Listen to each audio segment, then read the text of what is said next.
This audio presentation of It Works by R.H.J., the famous Little Red Book that makes your dreams come true. A clear, definite, common-sense plan of accomplishment is brought to you by audioenlightenment.com, copyright 2013, all rights reserved. If you know what you want, you can have it. The man who wrote this book is highly successful and widely known for his generosity and helpful spirit. He gives full credit for all that he has accomplished in mastering circumstances, accumulating wealth, and winning friends, to the silent working out of a simple, powerful truth which he tells of in his work. He shows you here an easy, open road to a larger, happier life, knowing that the greatest good comes from helping others without expecting praise. The author of this work has requested that his name be omitted. So what is the real secret of obtaining desirable possessions? Are some people born under a lucky star or other charm which enables them to have all that which seems so desirable? And if not, what is the cause of the difference in conditions under which men live? Many years ago, feeling that there must be a logical answer to this question, I decided to find out, if possible, what it was. I found the answer to my own satisfaction, and for years have given the information to others who have used it successfully. From a scientific, psychological, or theological viewpoint, some of the following statements may be interpreted as incorrect, but nevertheless, the plan has brought the results desired to those who have followed the simple instructions. And it is my sincere belief that I am now presenting it in a way which will bring happiness and possessions to many more. If wishes were horses, beggars would ride, is the attitude taken by the average man and woman in regard to possessions.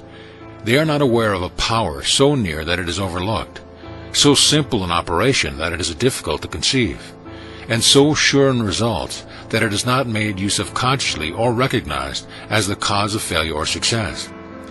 "Gee, I wish that were mine," is the outburst of Jimmy, the office boy, as a new red roadster goes by.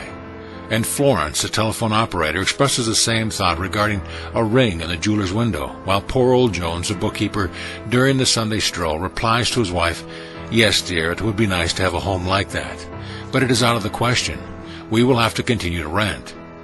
Landham, the salesman, protests that he does all the work, gets the short end of the money, and someday will quit his job and find a real one.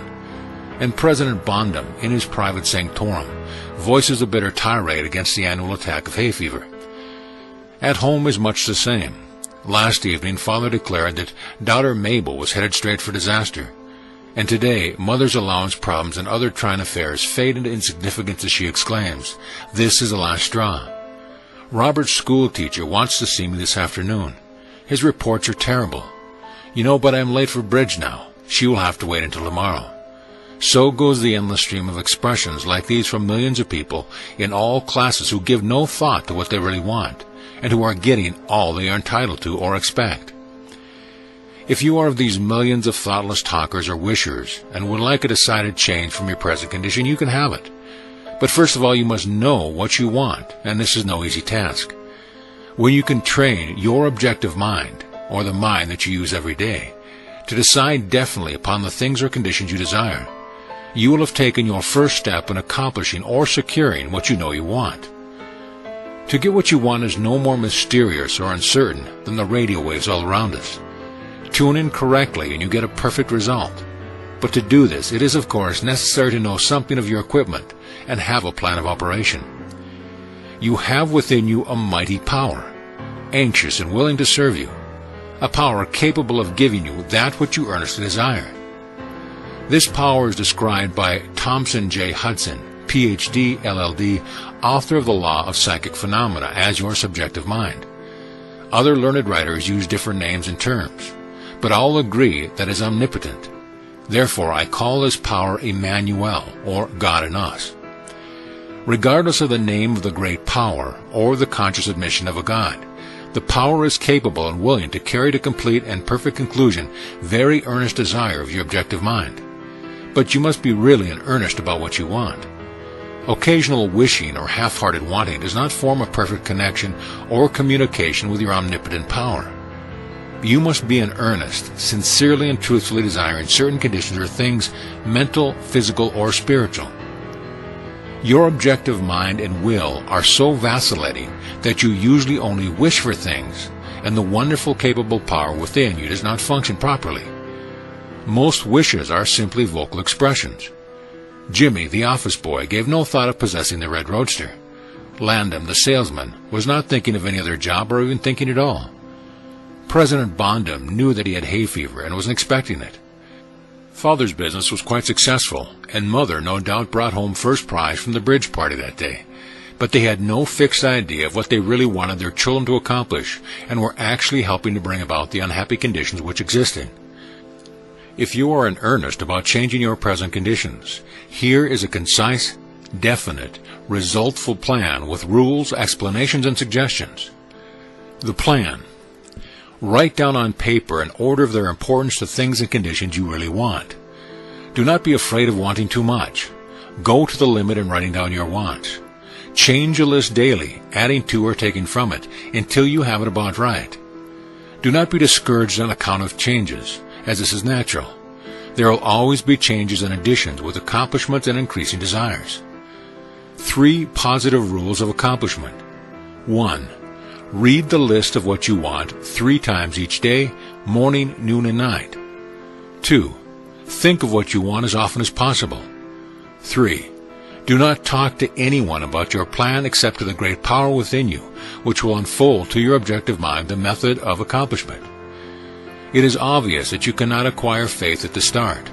Some of your desires, from all practical reasoning, may seem positively unattainable, but nevertheless, write them down on your list in their proper place of importance to you.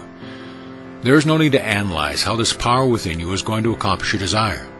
Such a procedure is as unnecessary as trying to figure out why a grain of corn placed in fertile soil shoots up a green stalk, blossoms, and produces an ear of corn containing hundreds of grains, each capable of doing what that one grain did. If you will follow this definite plan and carry out the 3 simple rules, the method of accomplishment will unfold quite as mysteriously as the ear of corn appears on the stalk, and in most cases much sooner than you expect. When new desires deserving position at or at the top of your list come to you, then you may rest assured you are progressing correctly. Removing from your list items which at first you thought you wanted is another sure indication of progress. It is natural to be skeptical and have doubts, distrust, and questioning. But then these thoughts arise, get out of your list, read it over, and if you have memorized, talk to your inner self about your desires until the doubts that interfere with your progress are gone. Remember, nothing can prevent you having that which you earnestly desires. Others have these things, why not you? The omnipotent power within you does not enter into any controversial argument. It is waiting and willing to serve when you are ready. But your objective mind is so susceptible to suggestion that it is almost impossible to make any satisfactory progress when surrounded by skeptics. Therefore, choose your friends carefully and associate with people who now have some of the things you really want. But do not discuss your method of accomplishment with them. Put down on your list of wants such material things as money, home, automobile, or whatever it may be, but do not stop there. Be more definite. If you want an automobile, decide what kind, style, price, color, and all the other details, including when you want it. If you want a home, plan the structure, grounds, and furnishing. Decide on location and cost. If you want money, write down the amount. If you want to break a record in your business, put it down. It may be a sales record. If so, write out the total, the date required, then the number of items you must sell to make it. Also list your prospects and put after each name the sum expected. This may seem very foolish at first, but you can never realize your desires if you do not know positively and in detail what you want and when you want it. If you cannot decide this, you are not in earnest. You must be definite, and when you are, results will be surprisingly and almost unbelievable. A natural and ancient enemy will no doubt appear when you get your first taste of accomplishment. This enemy is discredit, in form of such thoughts as, "It can't be possible. It just happened to me. What a remarkable coincidence." When such thoughts occur, give thanks and assert credit to your omnipotent power for the accomplishment. By doing this, you gain assurance and more accomplishment, and in time, prove to yourself that there is a law which actually works at all times when you are in tune with it. Sincere and earnest thanks cannot be given without gratitude, and it is impossible to be thankful and grateful without being happy. Therefore, when you are thanking your greatest and best friend, your omnipotent power for the gifts received, do so with all your soul and let it be reflected in your face. The power and what it does is beyond understanding. Do not try to understand it, but accept the accomplishment with thankfulness, happiness, and strength and faith. Some cautions. It is possible to want and obtain that which will make you miserable, that which will wreck the happiness of others, that which will cause sickness and death, and that which will rob you of eternal life. You can have what you want, but you must take all that goes with it. So in planning your wants, plan that which you are sure will give you and your fellow man the greatest good here on earth, thus paving the way to that future hope beyond the pale of human understanding. This method of securing what you want applies to everything you are capable of desiring, and the scope being so great, it is suggested that you first consist of only those things of which you are quite familiar, such as an amount of money or accomplishment or the possessions of material things. Such desires as these are more easily and quickly obtained than the discontinuity of a fixed habit, the welfare of others, and the healing of mental and bodily ills. Accomplish the lesser things first, then take the next step, and when that is accomplished, you will seek the higher and really important objectives in life. But long before you reach this stage of your progress, many worthwhile desires will find their place on your list. One will be to help others as you have been helped. Great is the reward to those who help and give without thought of self, as it is impossible to be unselfish without gain. In conclusion, a short while ago, Dr. Emil Cui came to this country and showed thousands of people how to heal themselves. Thousands of others spoofed at the idea, refused his assistance, and are today where they were before his visit. So with the statements and plan presented to you now. You can reject or accept. You can remain as you are, or have anything you want. The choice is yours. But God grant that you may find in this short volume the inspiration to choose aright, follow the plan, and thereby obtain, as so many others have, all things, whatever they may be, that you desire. Read or listen to the entire book over again, and then again. Memorize the 3 simple rules. Test them now on what you want most this minute. This book could have extended easily over 350 pages, but it has been deliberately shortened to make it as easy as possible for you to read, understand, and use. Will you try it? Thousands of better lives will testify to the fact that it truly works. Note from the author. Dear reader, the great possessions of life are all gifts mysteriously bestowed: sight, hearing, aspiration, love, or life itself. The same is true of ideas. The richest of them are given to us, as for instance, the powerful idea which this book has given you. What are you going to do with it? Are you surprised when I tell you the most profitable thing you can do is to give it away?